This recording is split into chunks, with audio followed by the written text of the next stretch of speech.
out of water there, baby girl. Is it already out? Not yet. I'm gonna put like this in there.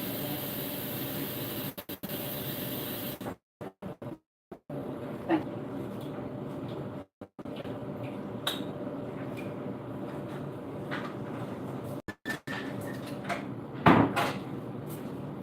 Okay, so we are doing a Swiss buttercream. I'm practicing butter cakes and wedding cakes and birthday cakes and getting all my recipes down for it. So I do not like traditional buttercreams because they are far, far, far too sweet for me, and they seem to be too heavy. So these, and I like a Swiss meringue. That's which is very similar to that 7-minute frosting. I like the boiled milk frosting. Those are not as sweet, and they're a lot more light.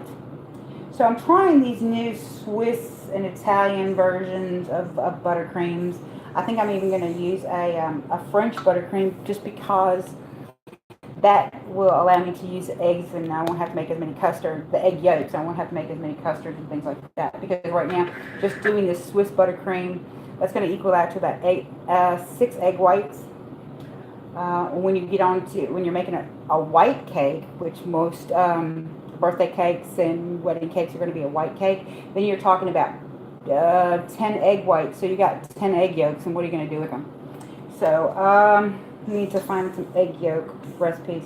Now, you can use pasteurized egg whites, in a carton that you buy in the store. I don't like the added expense, so I am pasteurizing my egg whites. Let me show you what I'm doing. Oops, sorry, my finger. I essentially set up a double boiler. I get a pan of water and set it up. Put my egg whites in here, and then I'll stir them around gently with a rubber spatula. I don't use a whisk because then that gets too much air incorporated, and then they'll start to get whipped up before I'm ready for them. So I put that in the egg whites in here. It's 6 egg whites with half of the sugar. Now another trick that I've learned, let me put you back down here. Another trick that I'm doing is it's really get with average equipment to get the sugar dissolved when you're doing a Swiss meringue or even a 7-minute frosting. You end up with little granules of sugar in it. Now, if you were raised that way, where your grandma made them and your mama made those cakes, you're used to those little bits of sugar in it. It doesn't bother you. It's actually going to be reminiscent for you. It'll be a good thing. However, if you're baking cakes professionally or for sale, then you don't want those sugar granules in there. It can be off-putting to some people. Other people will be reminiscing like, oh, it's just like my grandma made. Yep. So after you pasteurize your egg whites, you got to bring them up to at least 140 with half of the sugar. And I'm using powdered sugar because of that reason I just told you. It's so hard for people to actually get all of the sugar dissolved. So for me to make this so it can be duplicated, I'm using powdered sugar. So after you get that pasteurized, egg whites pasteurized and blended in with the 3 cups of powdered sugar, you add it to your mixing bowl, your stand mixer. Into the stand mixer, I already had the other 3 cups of powdered sugar. So you're going to have 6 cups of powdered sugar total. If you're doing it by weight, it's going to be 24 ounces. Most people are not going to have a scale where they're going to weigh it. They're going to do it by volume. Okay. Now, the trick is to get this whipped up and back up to room temperature. It has cooled a little bit because it went into the powdered sugar, but it's still really warm. And if I start adding my butter into this while it's hot, my butter will melt and it won't work. So you're going to blend it for 5 minutes on medium.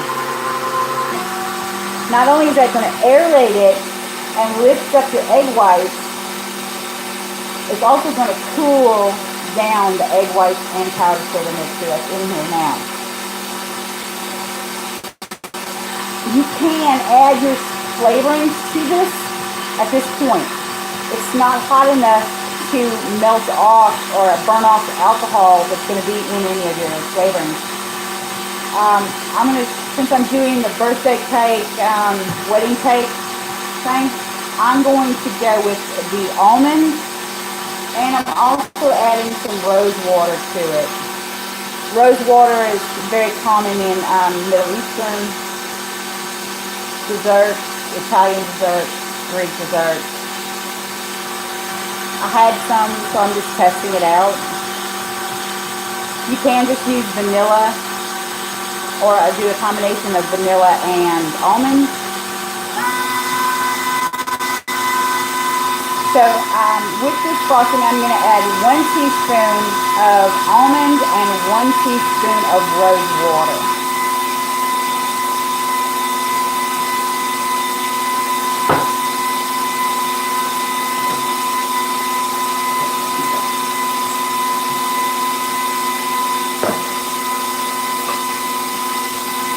Personally, I like to use the clear ones. If you're going to do vanilla, use a clear vanilla, because if you use the regular brown vanilla, that is, the imitation one, or the one that's done in bourbon, your frosting is going to have a tint to it. You don't want that. It's off-putting on a white cake, especially if you're trying to do a wedding cake. So use the clear extract. And like I said, we're going to do one of these. We're going to do 1 almond and 1 rose water. And when you start baking, if you can find these little containers, they're these little Sterlite. They're 2.5 quarts. They work great for keeping your extracts in. So you don't have them spread out all over your cabinet. It's really a good thing. It kind of keeps everything in one place.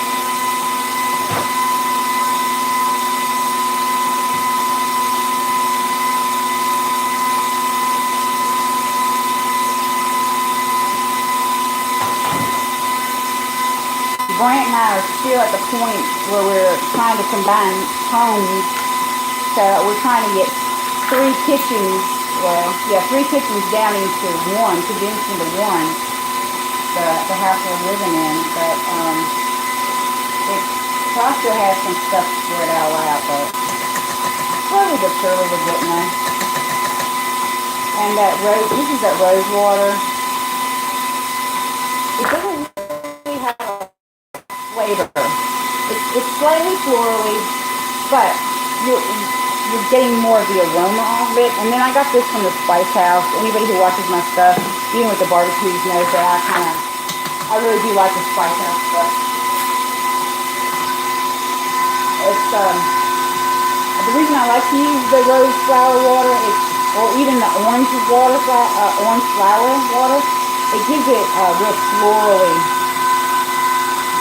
aroma.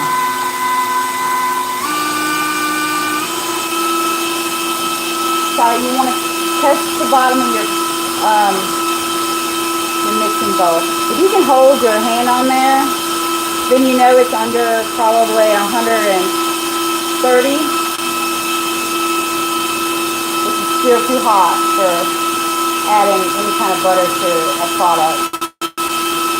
I'm going to tip you up so you can kind of see where we're at.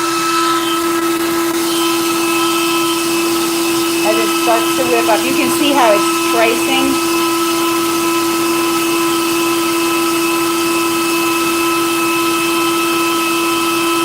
And it's starting to get a real, the consistency of that marshmallow whip that you buy in a jar that you make fudge with. And that's one thing we'll do as it gets a little bit more into fall, into the cooler weather. We'll do some homemade marshmallows. I think those are going to be nice to send out as gifts for teachers, for the school bus drivers, postal people, those kind of things. To do, like, you can get those cheap mugs. You can get those really cheap mugs at the dollar store, and doing some homemade cocoa mix with homemade marshmallows is nice. I saw some that were actually cut like flowers, and then you put them into those little medicine cups with some chocolate, and it held the flour together. And then after it went in the hot chocolate, that white chocolate melted, and then the flowers opened up. So we'll try those. Okay, it's starting to cool off nice. It's still not quite whipped up, but what you got to do while you're at this point, but it's still not room temp, is start to cut up your butter. This actually requires a lot of butter. Brant doesn't even probably want to know how much butter it goes into.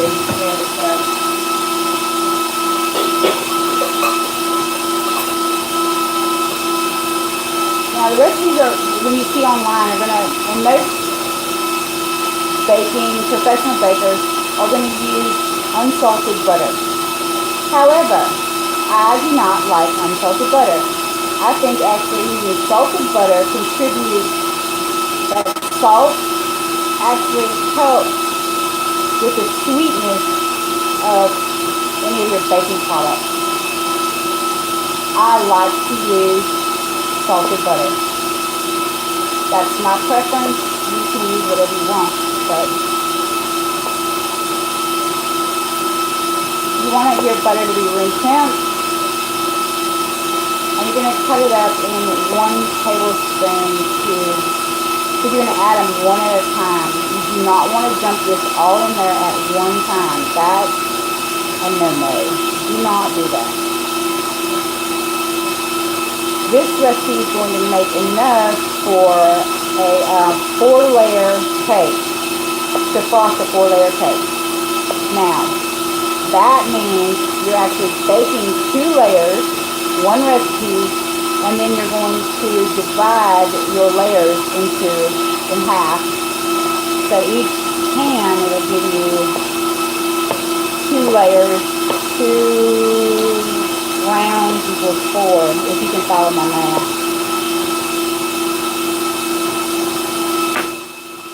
Okay, so it's cooling off nice. And you're going to see how fluffy this is. And see how much fluffier it's getting. So now you're going to start to add your butter. You're going to add it one tablespoon at a time. Do not add more. And after we add half the butter, we'll stop the mixer, and then we're going to wipe everything down, all the sides down, straighten the sides of your bowl down. You want to make sure this gets incorporated before you add the next one. In the beginning, it's not so bad, but as you add them, then it does go a little bit quicker.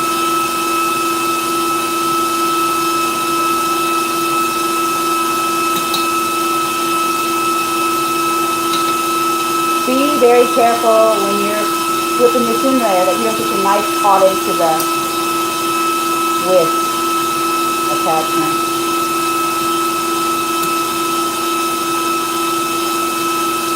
As you add this butter, it's going to start to liquefy, and you're going to think, oh man, I screwed up, or you'll start to write me ugly emails or whatever. But don't stress yourself out. Just keep going. Also, your butter wrappers, do not throw them away. Keep them, fold them up. I like to just fold them up in quarters like this, and I put them into a Ziploc bag, and I store them in the freezer or the refrigerator. those when I'm doing my pans, when I'm getting my cake pans ready. Then I can use those to grease my cake pans down. Okay, some of the butter is on the side. So I'm going to drop this and I'm going to scrape down the bowl. Do not think that you don't have to scrape down your bowl. You really do need to scrape down your bowl. If you don't, you're not going to incorporate everything, and then the egg white and powdered sugar mixture that you originally put into it is still going to be on the sides, and you're not going to get the loft that you need.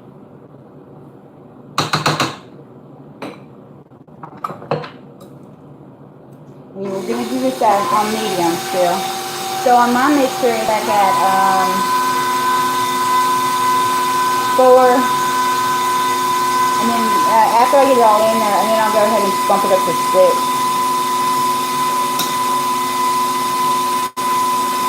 It's very time consuming to do, but you get a really good product out of it.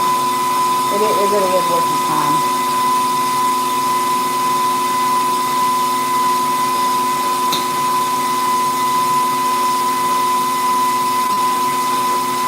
I've played with this Swiss Buttercream a good bit, and the traditional ones, like I said, they take a long time. You have to be very diligent about things, and they can fail. And that sucks when you have all this sugar and egg whites and butter invested in it, and then they break on you. So I just found that this one, you get a result that's very similar. I haven't met anyone yet that can tell the difference. But most people aren't going to be culinary trained where they know what a good Swiss buttercream is. They probably don't even know the difference between Italian buttercreams and Swiss buttercreams or French buttercreams and those kind of things. So it's just going to be a lot easier for the home cook using this method.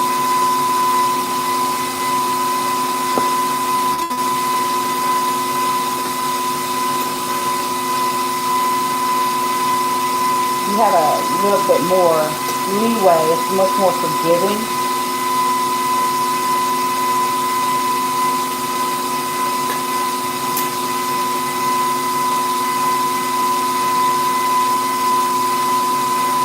And you get so tempted just to throw the butter in. That's one of my worst qualities, is that I'm not very patient when I do things. I like instant gratification. So working on all these different frostings and buttercreams and the 7-minute boiled frosting, those are really helping me learn patience in baking. It's one of the reasons I don't do handcraft. If I could sew, but I don't enjoy it just because I'm not patient enough.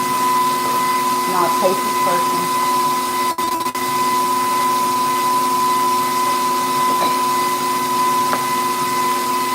Like I said, you just can fold these all over your wrapper, and then put them in a Ziploc bag and store them in your refrigerator or freezer. They're not going to go bad on you. Okay. That was the first half. So after you get the first half in, you want to, and that's nice and cool. I don't know though. Let me look.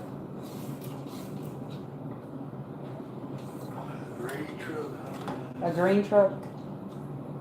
I don't know. Y'all hang on. I gotta go see who's at the house. Dog ain't barking, but she's outside. She's in trouble. Just leave it on medium and then keep blending.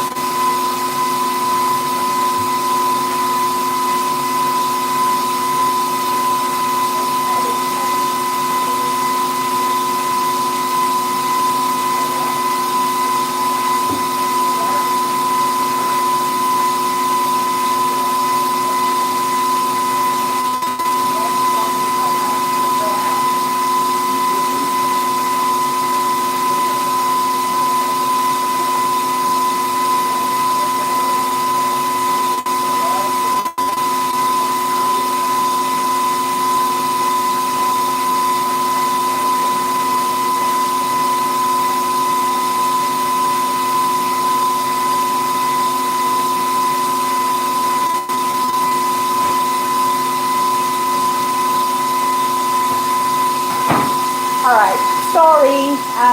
We're having one of our magnolia trees cut down, so we're going to add on to the house.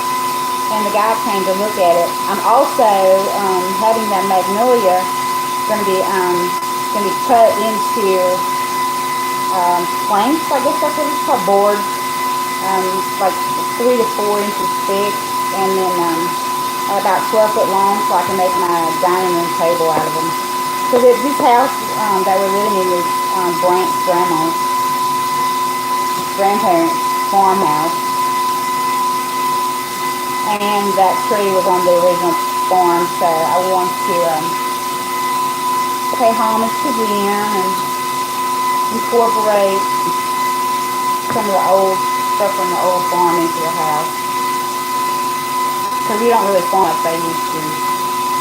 Yeah, we don't farm anything like they used to. I mean, they had acres and acres and acres and acres and acres of watermelons and peas and sweet potatoes and all that kind of stuff. And we just do it like a little bit more homesteady kind of stuff. We just can't. Brant works off, and with me being a nurse, we just don't have time to farm. If one of us would stay home, we could, but we got 6 kids between us, so that's not feasible. Maybe once all the kids get grown and independent, for the most part they are. You know, we really only have 1 kid left at the house.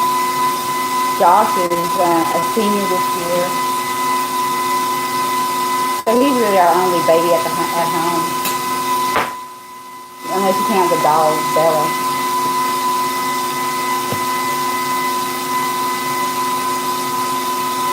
Other than that, we don't have a kid. Okay, so I'm adding the last stick of butter. And I'll tell you right now, Brant would be like, he would be just mortified if he knew how much sugar and butter really goes into the frosting. It takes 3 cups. This recipe requires 3 cups of butter. He just thinks I'm trying to kill him.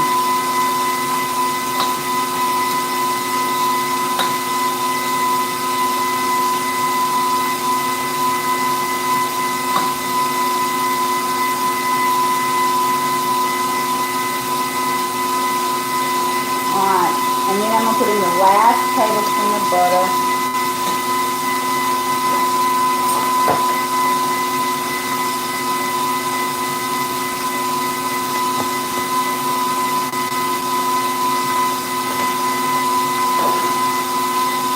Okay, when you're looking at your frosting now, move you over so you can see it.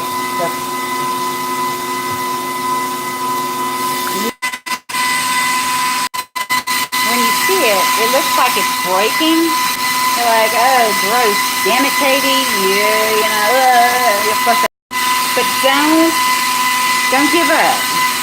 Right now, we're going to let it go about another minute, and then we're going to crank it up. And then that's going to start to really whip it up, and it'll all come together in that, all the proteins in the egg whites and the moisture in the egg whites and the sugar and those fats are going to start to emulsify. And then that's when you're going to get a good product. So I'm going to crank it up. I'm going to go ahead and whip this for probably another 5-10 minutes, however long it takes to get completely emulsified. It doesn't have, the reason I like this one, it doesn't have that real greasy feeling that some buttercreams can have on your mouth.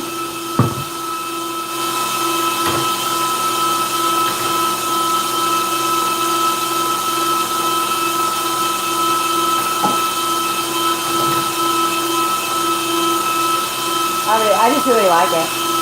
So, like I said, you're going to take all your wrappers and you just put them in a Ziploc bag. Seal it up, and then just store these in your refrigerator or freezer.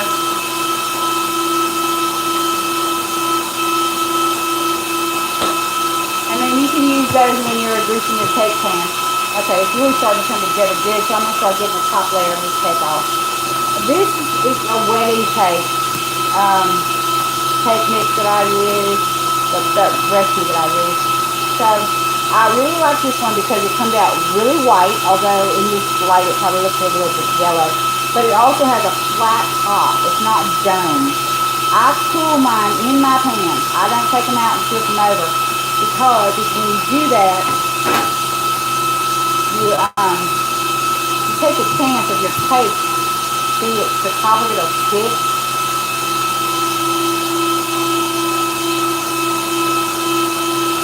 And I don't like that. But it comes out of the cake pan real nice. But I also, one thing I do is I use parchment paper on the bottom of my cake pan. You cut out a circle, you just put your cake plate, pie pan, whatever you're using, on top of the parchment paper and run a pin around it and then cut on the inside of your line so it fits right in there. And then your cakes come off beautifully.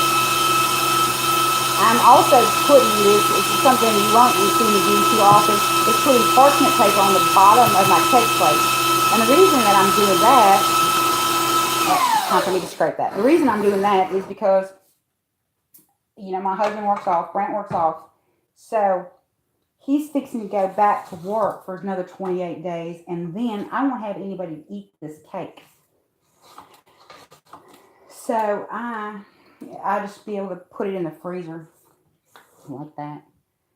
And scrape your sides, scrape the bottom.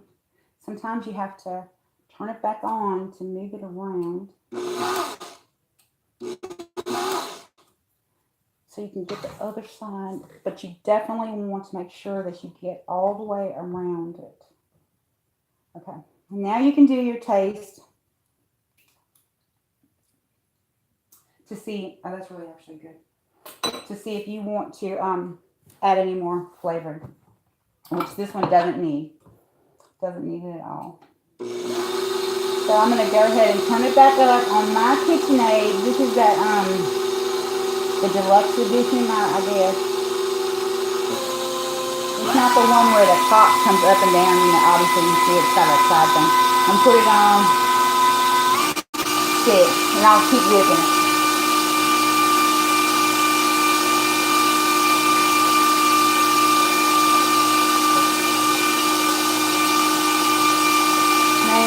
I really did want to make like a 4-layer cake, but I don't want to cut these in their layers. I think I'm just going to go ahead and do a 2-layer cake. Just for this purpose, because it'll be so much quicker.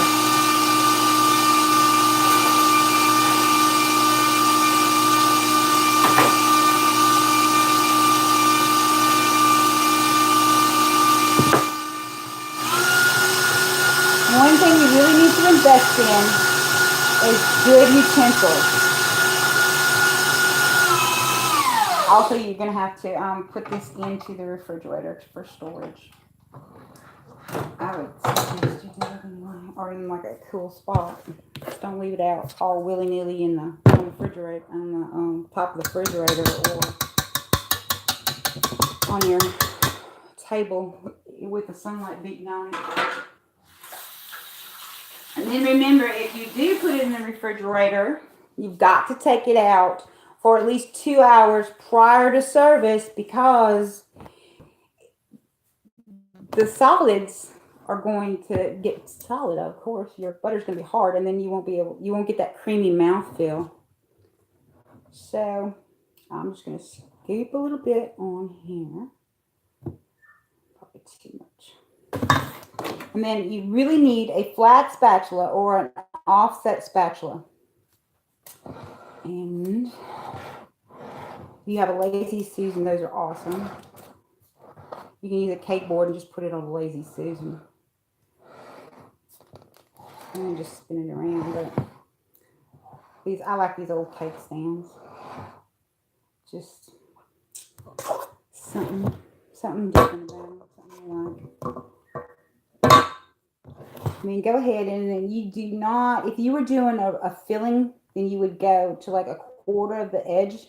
But since this is not, I'm just using this as a filling. Then you can go all the way to the edge on it, because the frosting is going to be the same as the filling.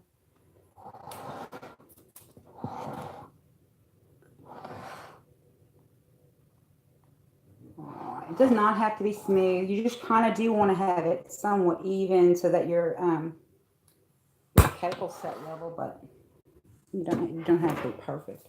You don't have to measure it or anything like that. So this is that top layer. Now when you put your top layer on, you do want it to be even.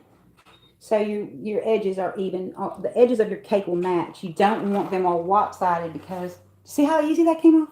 Because your cake won't be level. So one trick to do it is you take your flat spatula, hold it up against the edge of that bottom layer, and then push that top layer over. And then you can just check that all the way around to make sure all the edges are flush. And then you know your cake is going to be level. If you don't do that, your cake will be lopsided. And you'll be like, oh, okay, you don't know what the hell she's talking about. So, hey, honey. Okay, so to do the sides, let me wash my hands real quick. That cake is so dense that when you pull off that top layer, that it's really moist. It's dense, moist cake. That top does stick. That's why I don't invert my cakes to take them out of the pan when I'm using this recipe to cool. I just cool them straight in the pan. Okay, so to do the final frost on this. Actually, it's not a final frost. It's more of a crumb coat, but you get the idea. What you're going to do is pile up a bunch of frosting on the top, and then you take your use a flat one, not the offset. You want to use a flat one, spatula for this, and push it towards the edge, so it starts to go over the edge like this, and then you're going to use it to fill in the gap between the two layers. This is a thin coat. You do not have to do a thick crumb coat. Do a thin crumb coat. And it's another good thing about having the parchment paper on there. It wipes off a lot easier. You don't have to try and get that buttercream and all the fat off of that glass. This is another really good thing about cake boards if you use them or want to invest in them, but I don't use them for cakes that we're serving at the house. They're just not tends to be cost prohibitive to do that. I did have some boards, and maybe I'll get Brant to make me some more rounds, cut out some rounds, and then I just wrap them in foil, and you can do them like that. But when I'm just doing cakes for the house and screwing around at the house, or just taking them to my in-laws or, in the family, I don't really worry about it too much. I don't think they care. Okay, so that is your crumb coat on the sides. Now you're going to start to do your top. So to do the top crumb coat, you're just going to try and spread it out pretty even.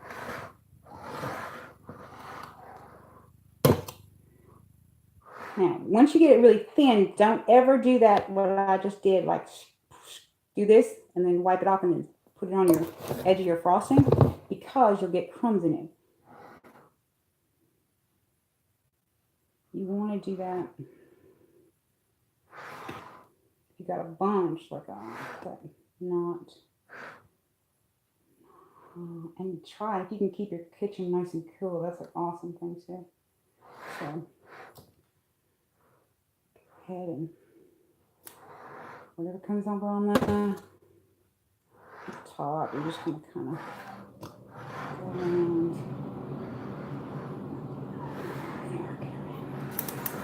Then you're going to put this in the refrigerator and let it set up before you do your final coat.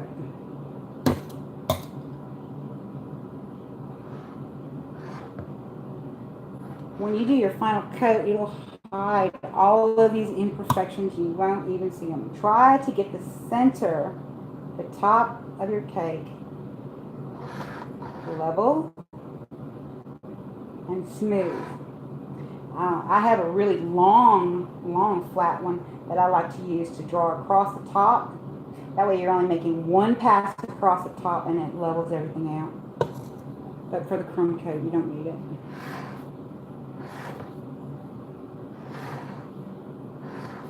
And of course, you know, I'm not a professional baker by any stretch of the imagination or cake decorator, so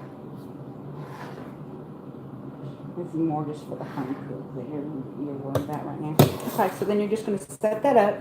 You see how nice and flat that top is? That'll be good. Once this sets up, I'm going to stick this in the refrigerator for about an hour. And then I will come back and show you how to do a final frost on it. Which basically is just going to be doing some decorative. I'll drag something across. Maybe I'll break out the good stuff, the good cake decorating stuff, and I'll give you an edge on there, and then we'll just pipe an edge on maybe a shell, and then one on the top, and then some stuff around the top because it's going to be a practice birthday cake. So, but that's it. It's easy squeezy. If you want to get the recipe and you missed it, I'll put it on my Facebook. If you want the recipe for this almond and rose water wedding cake, I'll put it on my Facebook too, but it's real easy. I like it. It's one of my favorites. If you have any questions, leave it down below, or if you have any comments. Other than that, I'll see y'all later.